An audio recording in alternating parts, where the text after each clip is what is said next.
यह है रावण, जिसके घर में मां सीता सुरक्षित नहीं, शील के साथ सुरक्षित नहीं। यह है रावण, उस समय का शत्रु भी कैसा है राम का।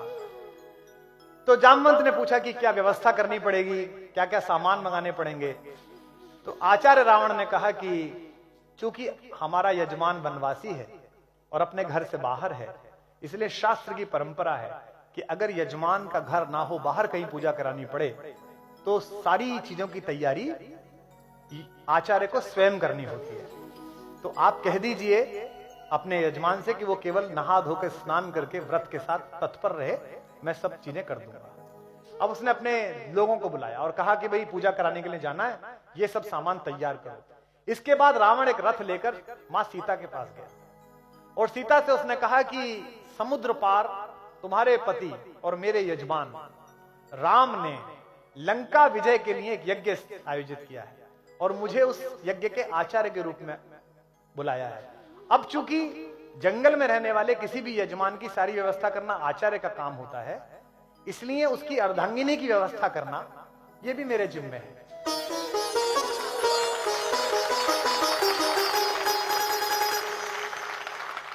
तो ये रथ खड़ा हुआ है, ये पुष्पक विमान है, तुम इसमें बैठ जाओ, लेकिन तुम ध्यान रखना वहां भी तुम मेरी ही सुरक्षा में हो, मेरी ही कैद में हो। और मैं आचार्य रावण तुमसे यह कहता हूं कि तुम मेरे यजमान की अर्धांगिनी के नाते, अर्ध यजमान के नाते इस पर बैठ जाना।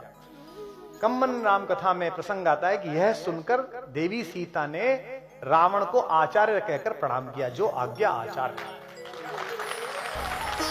और अगली बात सुनिए, और उनके प्रणाम करने पर उसी रावण ने देवी सीता को अखंड सौभाग्यवती भव का आशीर्वाद दिया।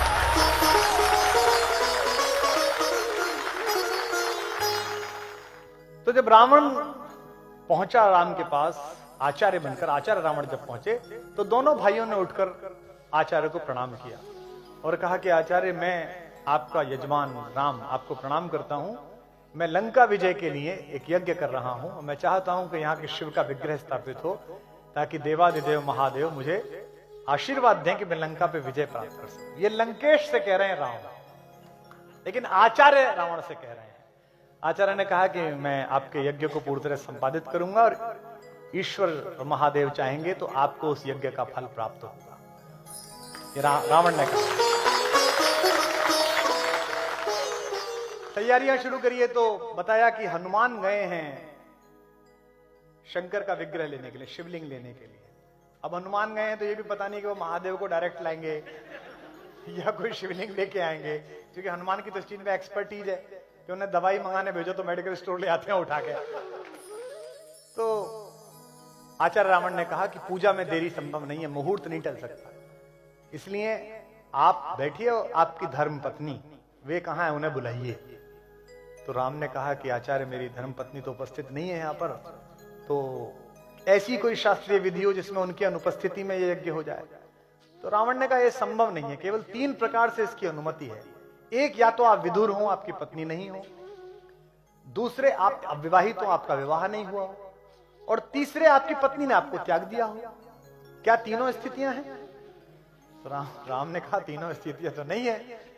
अब राम ये कैसे कहें कि आप ही हैं उसके कारण,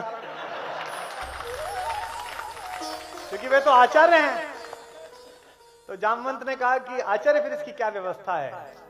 तो उन्होंने कहा कि जब कोई यजमान जंगल में हो और उसके पास यज्ञ को पूरा करने के समस्त साधन ना हो, तो आचार्य की जिम्मेदारी होती है कि वो यज्ञ के साधन उपस्थित कराए। तो आप विभीषण को और अन्य अपने मित्रों को भेज दीजिए, मेरे यान में अर्ध यजमान सीता बैठी हुई है, उन्हें बुला लाइए यहां।